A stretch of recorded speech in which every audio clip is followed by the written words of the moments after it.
What's up, you guys? Peek out here in Singapore. I have one of my favorite people to interview on here because every time we start talking, we just talk and talk and talk. We have a lot to talk about. But today I want you to learn a little bit more about her and what it took to become the kind of coach to run the kind of business that she runs. So we're going to go back to the beginning so you get to know a little bit more about August. So not only is she, and I've known her for about 2 years now, and we've had some amazing conversations over the years. And more than that, she has a really brilliant story. So without further ado, this is August. Hey! Hey, beautiful. How are you? I like your curls. Thank you. You know I can't stay content. I'm like, I got to do something to switch it up. I can't keep the same hairstyle for But I too love long. it, though. I love it. So, okay, so everyone out there, you guys know exactly who this is. This is Auguste Crenshaw. Right now she's based in Atlanta, and I'm so excited because you have a hell of a story. You have a hell of a story. You have built everything by yourself for the most part, and you learned everything the hard way. So now you're trying to make sure that none of us have to go through all that heartache because you know exactly what it took. But if you were to talk to somebody who's, let's say, in college right now, because this is, as you know, I'm doing a series for the University of South Africa in Cape Town. And I know that there are a lot of people, not just there, everywhere, that are in college right now, studying whatever their parents told them to, or what they think will lead them to the best job possible to make a lot of money. And they're not satisfied, and they're worried about what to do after college. And I went through the same thing. So if you wouldn't mind, can we start at the beginning with you? So you can tell everybody what you've been through? Yeah, absolutely. I think the main bullet points that are really important, and hey, everybody, I see everybody's continuing to join in, is that number one, I come from a very intellectual family. So you're a doctor, a lawyer, an educator, and you marry doctors, lawyers, and educators. And I know that feeling. and if not that, then you become a pastor, you know, or something of that nature. And so very educated and spiritually directed. That's what I came from. And so a lot of times what most of our elders don't want to admit is that they are imposing what worked for them when they were young on us, and that they have not evolved with the way that society is changing. And so I was different from the beginning. And I really don't believe, let me just say this first, I don't believe that our parents or our elders or, you know, our loved ones, that they mean any harm. Everything that they're doing is always in our best interest. And that's where the conflict comes in, because you don't want to be stubborn. See, they think we're stubborn. They think we don't want to listen, but we're having a war with a pull to do something different. And they're telling us, but this is what we want you to do for the most secure life, for the safest life, to be the most successful version of yourself, and it ends up not being true. And so my family should have known that there was just something different about me from the beginning, because I remember being like 8 years old, and Christmas was a big deal for my family. And I was like, Granny, these are not the days that I'm supposed to do dishes. So if I do dishes on these days, will you pay me? So that I wanted to gather my own money so that I could be able to do Christmas shopping. I had them go to the store, and I used to make candy apples. I used to sell penny candy, pickles, you name it. When I was in high school, I majored in math eventually when I went to college initially. But when I was in high school, I was very studious. I could literally look at information and decipher how to study well. And so I had a girlfriend that was awful at chemistry, and she just assumed because I was so smart that I took chemistry and I could help her. And I was like, I can. And back then, when minimum wage was $4.25 an hour, I charged her $7 an hour. Of course, she got her parents to pay for it, and I was her tutor, and she passed chemistry. In addition to that, I started braiding hair, and I had launched my business. I was being very professional. My aunts were getting their hair done by me, so they had to set appointments. I had my pricing. I did not let them get discounts. I was like, this is a business. And so I was glowing. I was radiating. And I'm telling you, as a parent right now, I pay attention to what makes my children radiate. My family didn't do that. If they were paying attention to August, they would have said, we need to put you in some type of trade school, a vocational school, where you could leave with your certification to be a hairstylist. And if we were going Right. to send her to a university or something, back then apprenticeships were still pretty strong. They would have Okay. made sure that my business acumen was up to par so that I could then be this thriving stylist. And I Right. did thrive in my business. I always had this unique approach. I always wanted a stellar experience. So when other people were just setting appointments and people was getting their hair did, August was having people sign contracts and saying that, you know, if you're going to block out 8 hours of my day to do a hairstyle like this, and Yeah. I'm supposed to be making $300, you're showing up. Otherwise, I'm taking a Mm-hmm. $75 deposit and you're not getting it back. And if you need to Right. reschedule, you've still blocked out my schedule and you're going to have to pay a rescheduling fee. And so nobody was paying attention to the fact that I was different.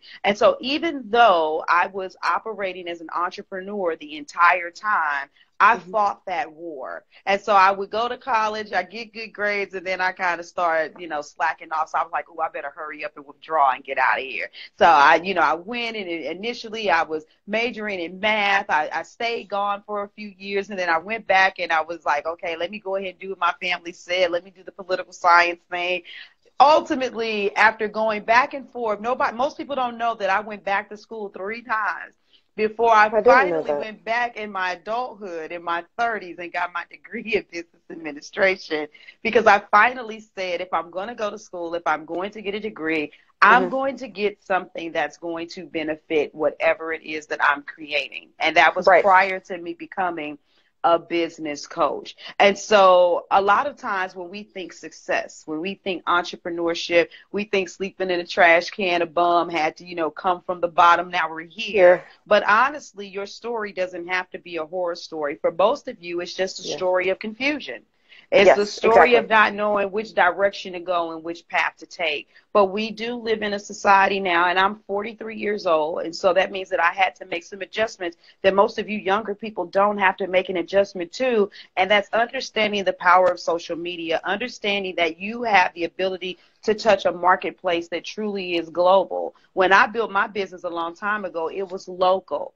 There you Okay. had to pay top dollar to be in newspapers and stuff like that. You can virtually build a business with minimum to no overhead. And Yep. so it's better to start trying now and going on the Yeah. path of discovery as opposed to figuring out later, so that you're not behind the curve of the trends of what's going on in the online arena. So you can So kind of as much start as you asking questions. absolutely. So when you mentioned the fact that, you know, if your parents or your family members had noticed, had known what to notice as far as what made you Mm-hmm. glow and light up and get excited about stuff, they weren't able to do that, but you were self-aware enough to be able to notice that, you know what, I could do this. This could be, Mm-hmm. you know, the next thing, the next way that I make money. And it's always been many different methods of making money for you. Like even now, you're not just a coach. You're an author. You're a podcast host. You're always doing something new. You're always Mm-hmm. stretching yourself. You're learning new things. You're accumulating more and more knowledge. For those people out there, especially, you know, college students who are trying to, that confusion that they're facing, right? If they don't know, maybe they've been sheltered. I was sheltered for most of my life. I wasn't able to go out and really try much of anything until I got to college. And even then I had to kind of play it safe because I was the first one in my family to go to college and then graduate. So for those people who are facing that confusion, if they don't know where to start, what is something that you might suggest? I've always told people to try and go get a job in the summertime, but maybe the culture's not like that. Maybe you just have school and that's it. How would you suggest that they try and find what it is that lights them up? Well, to be honest with you, most people don't have to find what lights them up. And at that stage and in your air, at that time in your life. Good morning. Hey, Humbly Air again. I saw Good Mary and morning, Jay. other people pop on. What I want to say is that most of you at that age, you know Mm-hmm. what lights you up, but you've suppressed it because Yes. of what other people want you to do.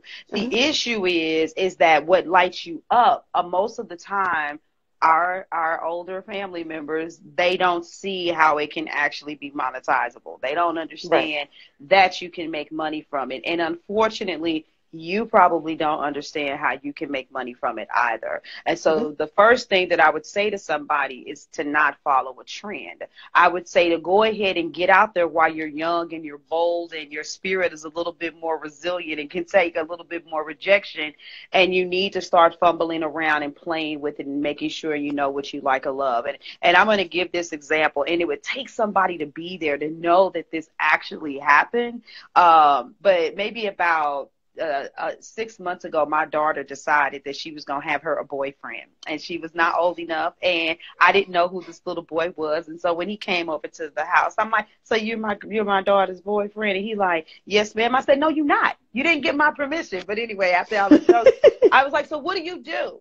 And so he was like, I make beats. And, you know, I'm down here in Atlanta, and so the entertainment industry is kind of easy to think that that's just the way that most people are going to go. And I said, really, what kind of beats do you make? And he was like, I can make any kind of beat. And I was like, okay, but at the end of the day, if you was getting out here, if I was the person that could give you your shot, you know, what you specialize in. And he was like, well, I'm going to tell you like this, I would go ahead and just do hip hop, because hip hop, you know, that's what's selling right now. And I said, that's not a good answer, sir. I said, let me tell you something. I'm a business coach. I said, and I help people, you know, formulate ideas all the time. I said, now just what if your favorite, I said, what's your favorite genre? I'm like, what if your favorite genre of music is country, but you still love hip hop? Why can't you infuse the two? Because it's not a lot. You got to do something different. You got to get the eyeballs on you. I said, so, you know, and I gave that as a random example. And what do we hear now? The crossovers with Billy Ray Cyrus. With Billy Ray Cyrus, yes, Old Town Road, and it's like bam. And so when I seen him, it was that mutual look. Now for him, he, you know, it's like, damn, you're like a genius, you know, but still, nevertheless. But that's what it all boils down to. And so a lot of you need to start fumbling around and playing with it. You need to go ahead and get out there and start cultivating your craft. And unfortunately, most of you will think that it's some type of bias. You will think that it's a gimmick. But while you're figuring it out, yes, and it's a dope-ass track, right? I love Nas X. But what you need to do is that yes, I have a bias. Let me just say that. Because I've already been through this, you come to a community that's like mine. You get around like-minded thinkers, entrepreneurs, coaches, not people that are going to give you, like, back to what I was saying, not the trends, not the gimmicks, not the, you know, let me show you how to just create 6 to 5 steps so you can get out there and get paid, but literally cultivate your craft so that you can leave your permanent impression and have somebody that will help you understand how that gift needs to be targeted at a certain niche audience. And it's better for you to find a low ticket barrier of entry way to get coaching while you're fumbling through before you invest in anything that's too expensive, so that you're not putting a whole lot of money up front while you're still trying to figure out how you will get this gift out into the world. And that's just you need to holler at August, Jay. You really do. I love you. Somebody else said something I wanted to see. Oh, that was him earlier. See the vid. Okay, yeah, exactly, yeah. So that's the biggest thing, because I see people all the time that have gifts, and it's like, well, I can ghostwrite, or I can coach, or I can do fitness, I can do health, and everybody will say this, but the market's saturated. Understand, every market is saturated. When you go to college, I remember when engineering was the thing to do. No, you should get your engineering degree because this is going to be the hottest thing ever. You should be an actuary, August, because you are special in math. But you want to know what? All of those fields were saturated. Almost everybody that went to school to ever get a degree, they either found out that they got a degree that was outdated or a degree that it was very competitive to get into that field. You show me someone who got a degree and then automatically just like, hey, unless you were the cream of the crop, you had connections through your internship to get you through the door. Yes. You have to fight. You know what I'm saying? It's made the best killer win. You're going in for the kill for what it is that you desire. And it's the same thing when you come into the online arena. Everybody's a business coach, a fitness coach. Everybody practices Reiki or transformational healing. You know what I'm saying? I've met dozens of people like you, Pika, that do emotional intelligence. But none of that matters. None of that matters. What matters is you being in tune with the divine call on your life, that pulling that you've got to do this thing right here, walking in a strategic manner to target an audience and being in tune with your authentic self so that out of all these billions of people that are on the globe, they are naturally attracted to you and your product or service. Yep, exactly. So he said, right, who to listen to. And that's true, though. You were talking about, you graduate college. And for me, what I found was either I had the degree, but I had no experience, or I had the experience and I didn't have the degree. So I ended up doing marketing for a hotel, and that had nothing to do with my psych major at all. And I know that a lot of these kids that are getting ready to graduate are like, well, damn, I did all this work. I'm ready to go, but I'm scared. Like, what if I don't get the job I like? What if I get the job and I don't like it? What if all these things happen? But somewhere along the way, you know what you love. You know what you can spend hours doing without really thinking about it, because at some point you put your studies aside and you did that instead because you just couldn't study anymore. Something along the way, you know that you are called for, you love. I know that Jay here has a t-shirt, a brand. And yeah, there are millions of brands out there, but you know what? He's got people that actually listen to him, that follow him, that wear his t-shirts. And what did that take? That took a lot of connections. That took a lot of networking to speak to people and just get to know the people around you. So you've done kind of the same thing, though. You've moved around a lot since college. You've tried many different approaches. Like I said, you're an author. You are a coach. You still got all the experience from being a hairstylist, from starting so many different businesses. And I feel like you've tried so many things as the season came into it, and you pushed yourself to make sure that you could do the best you could. And that led you to the next thing that you actually had to do, the next thing that you wanted to do, the next thing that was like another door open, basically. And for those people that are worried, what would be your best piece of advice? Okay, and I want to do two things. So I'll talk about the evolution of how in the world do you go from doing this to actually coaching people in business. And I see you about going to school to tighten up your technical craft. I want to say this. I'm the kind of person that talks about the pink elephant in the room. And most people don't. Not only do I talk about the pink elephant, I'll be like, hey, y'all, it's a pink elephant in the room, And not only do I want to talk about it, but I want to draw attention to it. And so let me just be real. I'm not shitting on anyone's degree. I have one, and I said I wasn't going back to get any more after going to get the one that I have. Please understand that I'm 43 years old. That means I've seen decades of evolution in the educational system.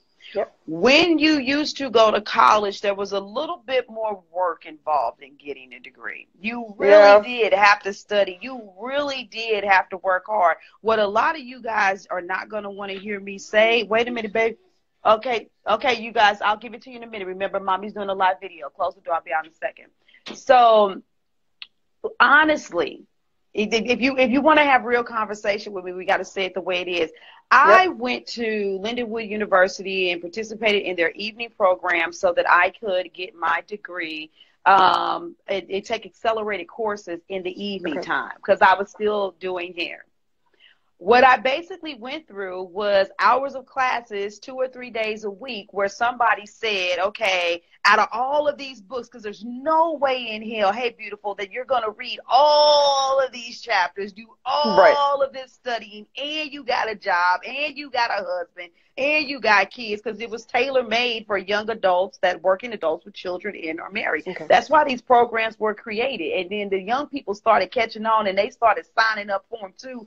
Anyway, but really what the instructors were doing were spoon feeding the bullet points from the chapters so that you knew what you knew. Yes, they basically were cliff noting the shit out of you. And then you took a test after, 12 weeks of being in a class and you got your 3, 4, 5 credit hours. And most of you, what you're doing in your classes, it's not really requiring your brain to think. There was a time when No. because I'm a nerd on the low, there was a time when I loved education because doing the derivatives and stuff like that in calculus problems literally required you to be very attentive to detail. You really Yeah. did want to write all 26 lines of that problem so that if you made a mistake and you didn't get the right You know answer, where it you was. could work your Yep. way back and say, oh, it wasn't until line 12 that I Uh-huh. made an error, as opposed to going back and doing the problem over and over and Yeah. over again and finding it. And so education doesn't require you to do that anymore. So it's really, they talk about the prison, the pipeline for Black people, but it's really just a prison to employ. I mean, it's the pipeline from school to employment for Yeah. most people. And so when you're going to college to get your degrees, you really need to ask yourself, how does this truly benefit me and my future? And you need to be futuristic in your thinking about what trends are going to happen 5, 10, 15, 20 years from now. Because Yeah. like I said, many You there? come through. For you're going for, yeah, can you see me? It's good. Call Yeah, trying I to come got you. through. We're good back. You're back. And look, I think I got a signal that my battery was low. So if I do disappear, I'm going to hurry up and come back on my iPad. I have it plugged in. I don't know why it's not trying. Matter of fact, give me 2 seconds. Let me. Sure. Absolutely. So for those of you just joining us, I want you to understand that Auguste is very practical in all of her advice. She has lived through all of these things. So I want to make sure that you understand everything she's telling you is from her own experience. And I agree with all of it because I've been through kind of, not the extent that she has, but I've been through kind of the same situation as well. We're talking right now about how you need to pay attention. It's not the same educational experience it was years ago. Yeah, and I'm going to get a different charger too because this isn't working. But back to the whole thing with the evolutionary process. Please. One of the reasons why a lot of people don't make it as entrepreneurs is because they don't, or just in life period, is because they don't give themselves the opportunity and the ability to be able to evolve, to make mistakes. And a lot of times what you're really going through when you go through college is like, I'm trying to basically go through the fastest way and the most safest way to do everything perfectly. And entrepreneurship is all, and listen, entrepreneurship is all about the fuck ups. It's all about yes, it is. It's and all you're right, about Jay's how many, robotic. yeah, it's about, yes, it's all about how many mistakes can I make or how many things can I do and how many times can I have the freedom to do something and then actually walk away from it. And so when I started doing hair was the perfect thing for me. It was beautiful. I got clientele super duper easy. Back in the day when minimum wage was $4.25 an hour, your girl was bringing in, at a minimum $700 to about $1,400 a week. Ridiculously insane with the kind of money that I was bringing in for back then when 60 cents a gallon could fill up your car, and that's when it was expensive. Oh, So just really understand, I can compare from then until now. But what happened to me is that when I got married and my husband and I moved into a new home, weird story. See, you guys have to find, that's the other thing. Entrepreneurship requires you to find value in all of the personal shit in your life. You need the quirkiest things mean more than you give them credit for. And so a woman gave me a sectional. And my grandmother used to always tell me, do not turn down gifts. And so I'm like, oh my gosh, she gave me this sectional. And I'm like, it's this like really weird old school mauve color material. I got this big ass basement that's 1,500 square feet. It's finished. And I'm like, why did I take this and who should I figure out who to give it to? And out of nowhere, I had an idea. I was like, I could reupholster this. My grandmother used to reupholster stuff all the time. Oh, yeah. Right. And so I looked at it. I looked at a quick video. And I took it apart and I looked, I was like, oh my God, the framework and the wood, this is old school. When they built furniture that would last not 2 years. I went to the store, bought material, reupholstered the entire look of this, and my friend that gave it to me asked could she have it back. That's how I gotta find the pictures so that I can show you guys this. I'm gonna have to like put it in my stories or something because I took pictures of it. But what happened is I was like, wait a minute. You're an artist on a whole other level. Mind you, someone that I knew had a jewelry business, and I was trying to get them to take the Nestea plunge and start their jewelry business. And they were going to do a big event.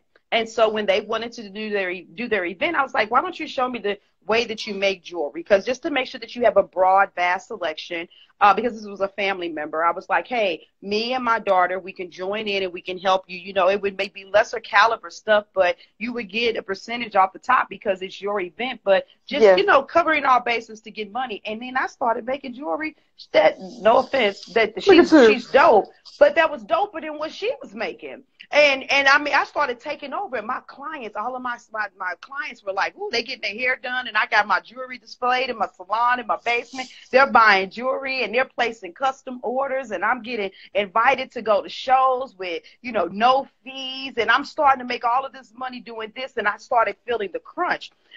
There's not enough time to make jewelry and do hair, and I'm feeling this love and this awe with, oh my God, you're a creative and you can do so many other things. And somebody else asked me to reupholster a piece of furniture for a homeless shelter, and I did that. And I'm like, you are a fucking creator. I happened to get someone who volunteered to be my business coach because they saw what I was able to do with jewelry, and they never told me I had to do it. But by the time we got through talking, I was like, it's time for me to take the Nestea plunge and start a new era in my life. I'm going to stop braiding hair, and I'm going to be a jewelry designer. And so then the next dilemma comes is where I was living. I was like, this is not where I would want to start my business. So I was like, I told my husband, I said, let's move. And we sold our house and we moved to Houston because I figured that that would be a better place with more trade shows, better more friendly to entrepreneurship. And when I got there, there was no friends, no family, nobody knocking on the door from my church anymore bothering me. There weren't constant phone calls because I wasn't around anybody. I was in this silent place. And even though I had started something that was also making me a lot of money in St. Louis, I found myself that I was like, wait a minute, this journey has me here in the silent for a different reason. And as I sat in the silence, I realized that I still wanted to do something more gratifying with my life. And that designing jewelry was great, but I still didn't want to I didn't want to start another business venture that required me to trade time for dollars. And I didn't want to do tutorials and stuff like that. And so as I sat, then that's when the epiphany came to me about coaching. And when I originally started, I was not a business coach. I just wanted to stay with the life coaching and the personal development. But the universe was showing me, no, all these entrepreneurs are coming to you with personal development issues. And then I morphed into business coaching. And so that's kind of like a really quick synopsis of everything. But the point is, I didn't say, oh, I started this thing and I have to stick with it. All of these things that helped me to become the person that I am. So being meticulous and doing all of these little bitty braids, that's discipline. That's about the characteristic that's inside of me. So some people could be overwhelmed. Trust me, to be a business coach, you do not have to be an author, speaker, coach, have one-to-one group programs, podcasts, and all of that stuff.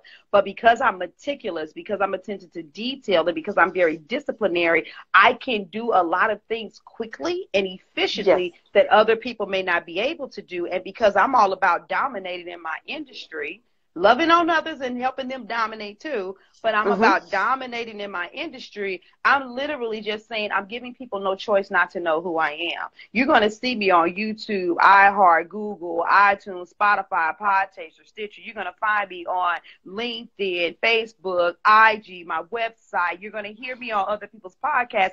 I know that I'm supposed to make this huge dent and not leave a footprint, but put a dent in the earth. And so I move in such a manner that I'm putting that dent right now.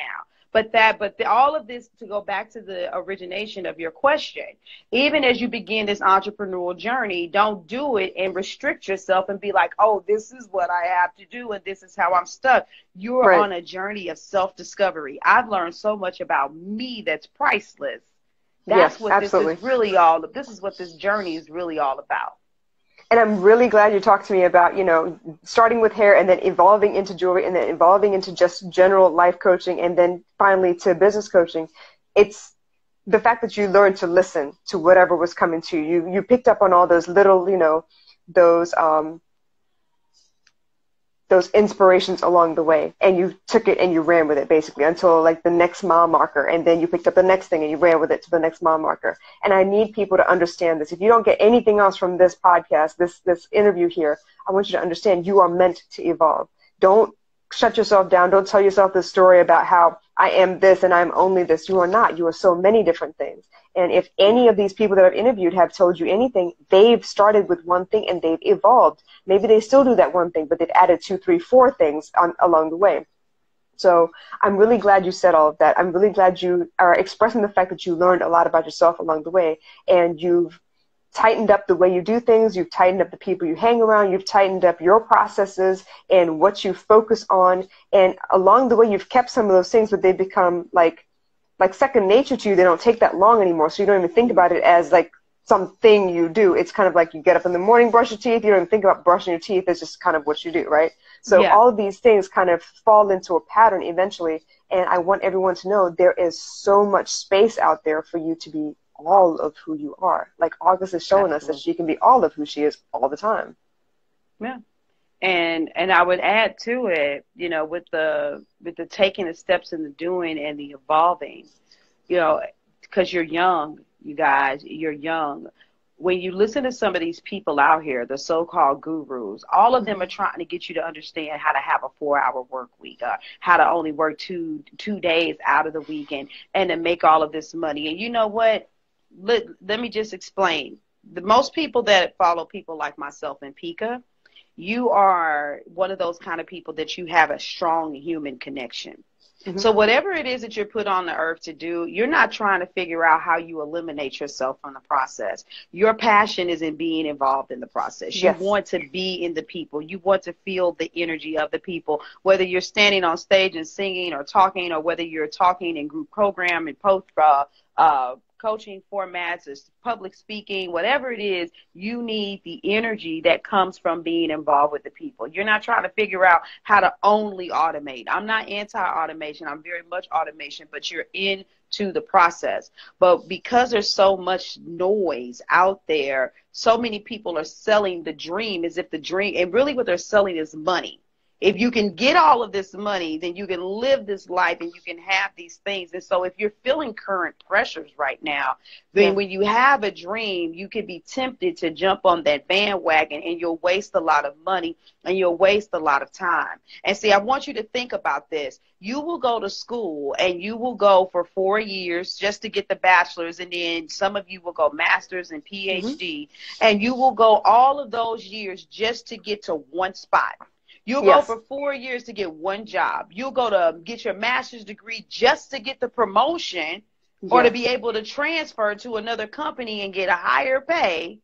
You'll do all of that, and you, for some reason, you understand that there's a process. But when it comes to business coaching and launching your entrepreneurial endeavor, a lot of you are like, well, hey, I just want to go ahead and put a post out there that says I'm open, click the link and do this. So when it comes to writing copy or doing videos and doing sales pages, and some people will tell you don't have to have all of this stuff, or when it comes to connecting with an email, your email list, many of you, those things are a struggle for you.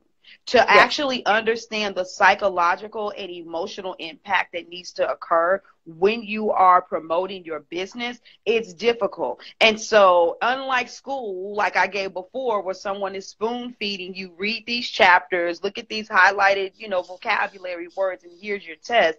Once you become an entrepreneur, even with the guidance of a coach, you still have to flush out what's authentically in you. You still have to flush out what is actually inside of your client. And in the beginning, I've had clients that'll tell me it took me 2 hours just to understand this methodology, August, and write this post that you told me to create. And then they put it out there and they get a little bit of traction. But now some of those same people are like, oh, I was feeling some kind of way. 15 minutes, put something out there, and then somebody clicks the link as fast as they put it out there, because that is a muscle.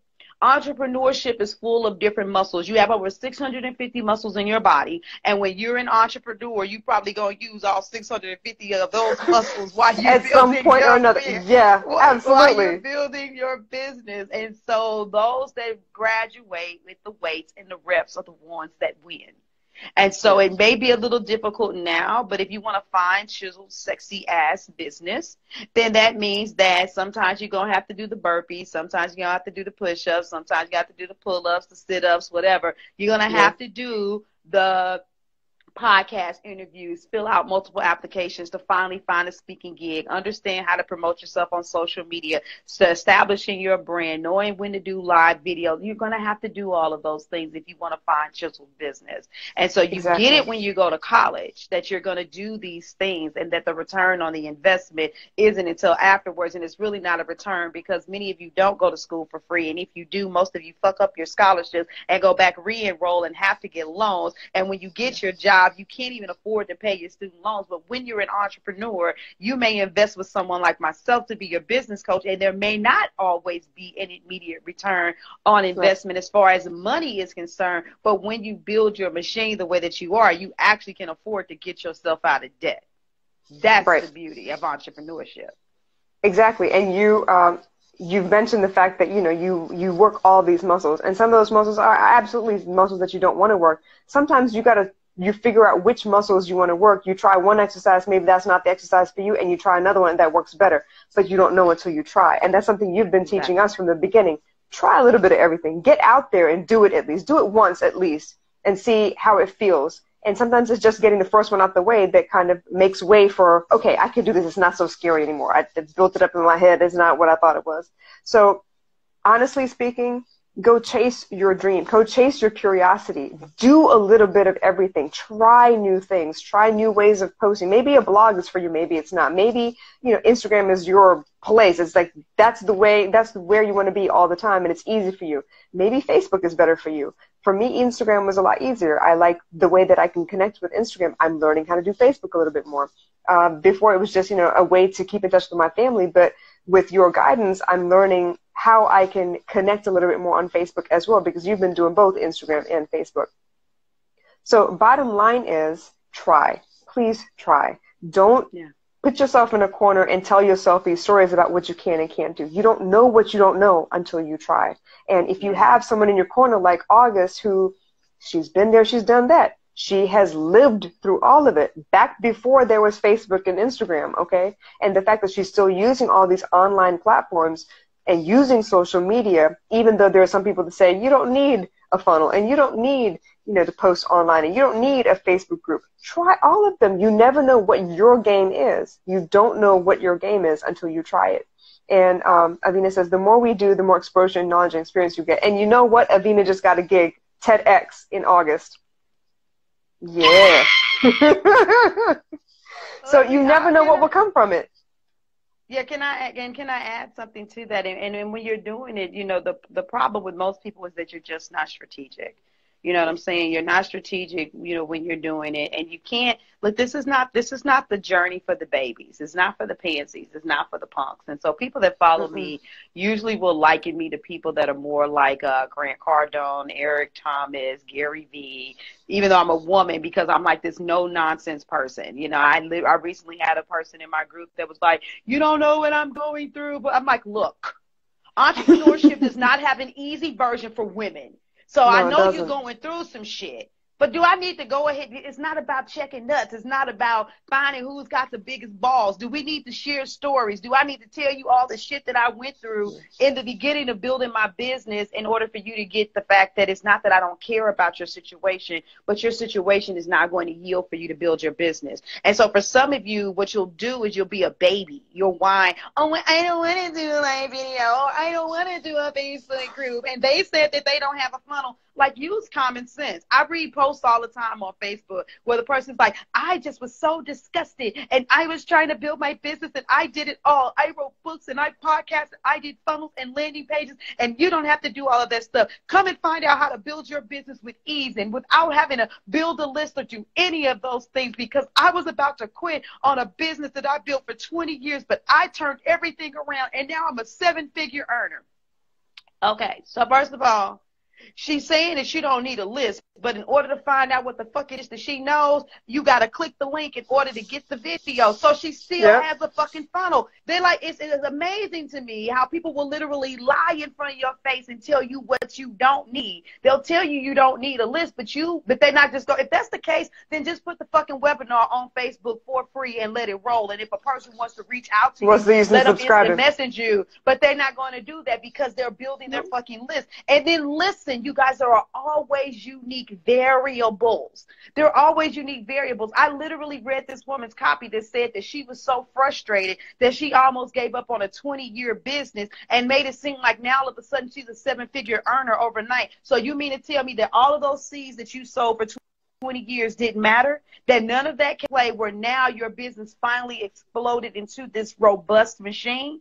And you could have spent a long time not being able to make money, but you don't want to admit that you were a punk and that you were only charging $200 a session when you knew that you should have been charging anywhere from $800 to about $2,000 a month. You know what I'm saying? And then you could have reduced the amount of clients that you need or whatever it is. But there are always these variables. So once again, pay attention to the tricks and the gimmicks. People will tell you that they don't need a funnel. People will tell you that you ain't got to post all day. I got a friend right now. She's like, I don't do landing pages. I don't do this. I just send people stuff through snail mail, and good old snail mail works through me. Helper, you're still posting on social media right now, telling us what you telling us about the snail mail. She's a business coach, so she can say that she's not doing it. She has a funnel. It's just that she has she has the old school, the archaic funnel. Some of you, all you're doing is you're being the funnel.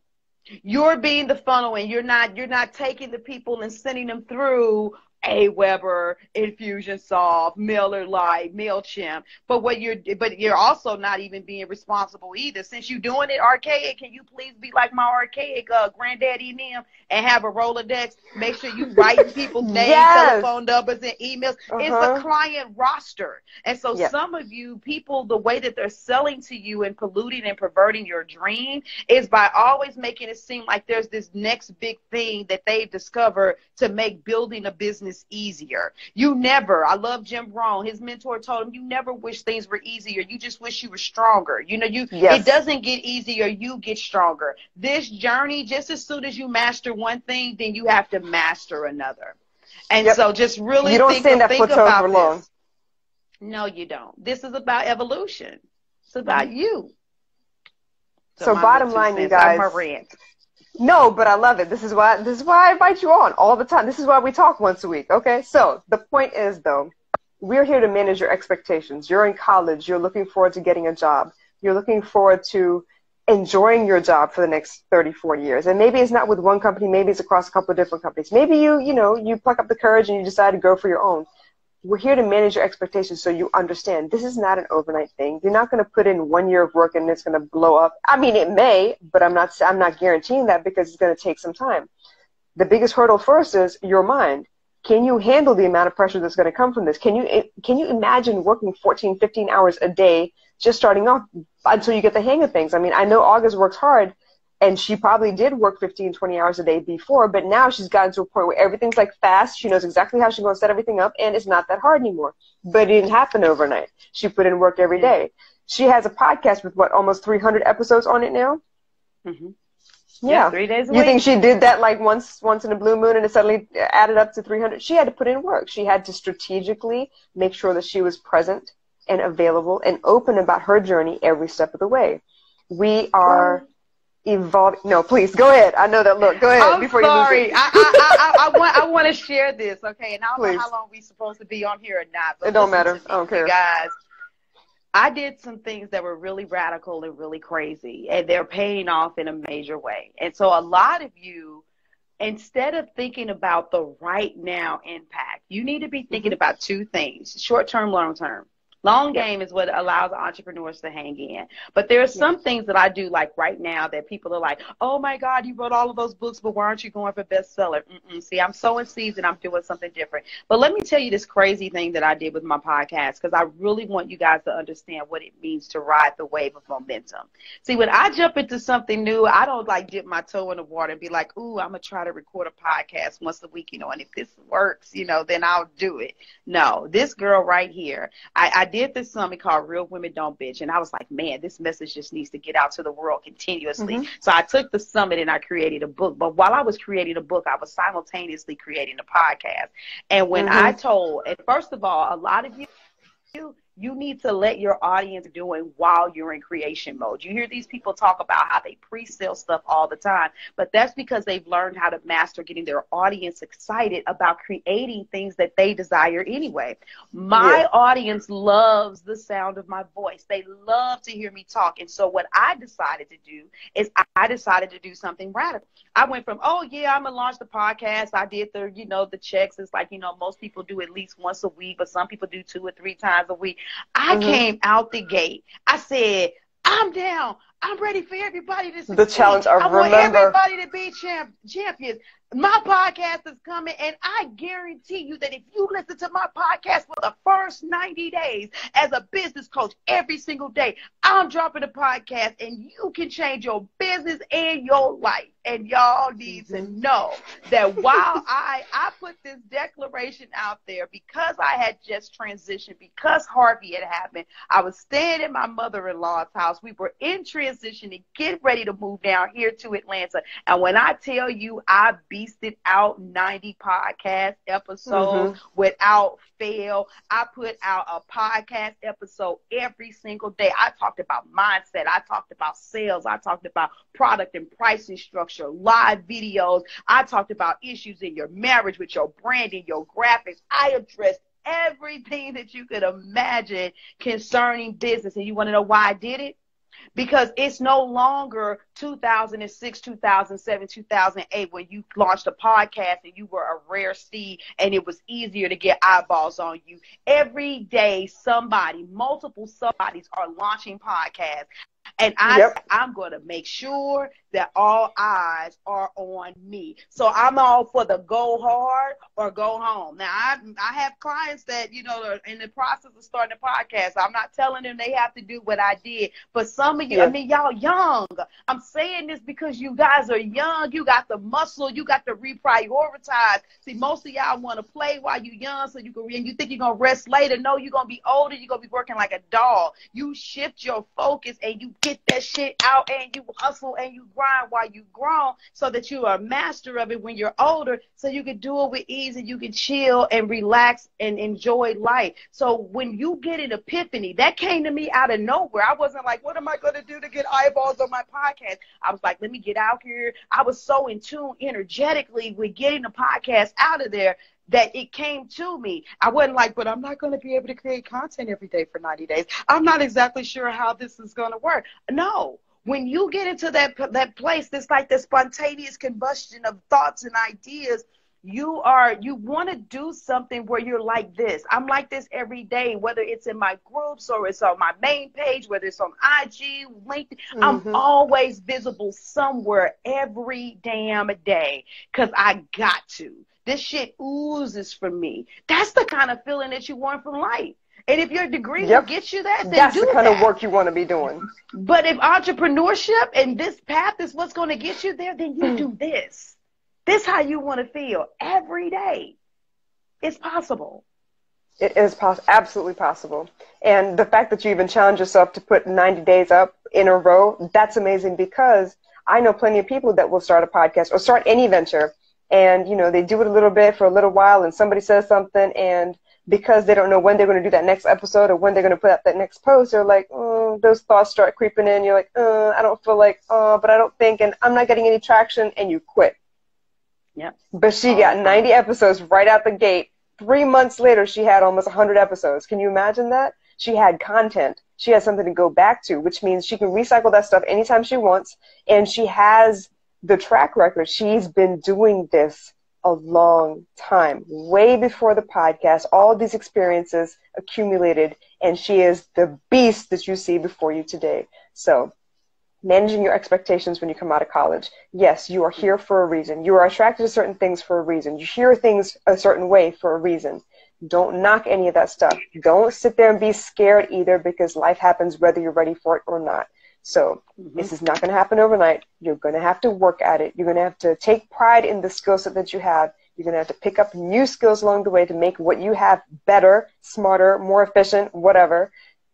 And you're going to need people that are going to encourage you along the way too, because it's not meant to be lonely at the top like that. That's not what it's meant to be. okay? We're supposed to pull each other along, and that's what you and I are here for, right, August? We're here to help you, encourage you, help you work through some of those stupid thoughts that creep into your head because one person in a crowd happened to say something dumb, and you're like, oh, yeah, okay, that's true. I hate this. I don't want to do this anymore. So that's what we're here for. We're here to manage your expectations. Hey, we're here to Mr. help Miller. you with your emotions. And if you need help, now you know where to come to. And if we're not a good fit, we know somebody we can refer you to. That's just the point of the whole game. We're here to help. Anything else you want to say to these people? My biggest thing is that if any of you are interested in understanding what you need to do in order to successfully do this, I get it. You know, who wants to come to somebody and be like, oh, I'm going to pay you over $1,000 a month for you to coach me or all of that. I totally get that. But when you find that you are naturally attracted to something and you're like, damn, man, she keeps it real. Damn, she tells it to me straight. She's really something about her. When you can't explain the goosebumps, when you can't explain that that you feeling the pit of your stomach or the fact that you can't shake the voice out of your head, listen to me. Head over to Amazon. Go to Amazon. It's Auguste Crenshaw. August with an E. There are 4 books. 4 books. So you can you can spend less than $100. There's a book on how to close sales. That's not the book that you need first, but there's one that's called Capture Your Clients. Capture Your Clients with live video. Don't bitch about it, be about it. These books are about visibility. It's about mindset. It's about client attraction, narrowing your niche, and then being able to sell to them. Okay, give it here. I'll open it. Go ahead and go and get those. Test the surface first. And like I tell people, shh, and listen to me. If you get the books and you read them and they're a piece of shit, holler at your girl. I'll take care of you. I know that they're not. Here you go. Here, y'all have to and share. if you're not sure which book is the first one that you should be looking at, go back to the post where I said that I'm going live with August. It's that book. It's Capture Your Clients right there. Capture Your Clients. That was the reason I posted that one first. So you guys, you know who to holler at. August with an E, Crenshaw, okay, on Instagram, on Facebook, on LinkedIn. Go find her. Just Google her name. You'll find her pretty much everywhere. She has her podcast on Spotify as well. It's Real Women Don't Bitch podcast. And honestly, I have nothing more to say. I love you to death. Yeah, I love you what you represent. And this is why I have you in my life. I don't want someone that's soft that's going to say, oh, my gosh, but you did the best you could. That's good. I want you to call me out on my crap and say, look, I know you can do better. Where did you disappear to? Stop playing. Come back and finish this work. Yeah, there it is. So you guys reach out, DM me. I'm very approachable. I don't play. If you're ready, I got you. Thank you, Peekaboo. Thank you so much, you guys. All right. I will catch you guys again soon. I have another one tomorrow at 5 p.m. But in the meantime, Auguste Crenshaw, you guys. Business, mindset, motivation. There it is. I love you. Take care. Love you too. Bye. Bye.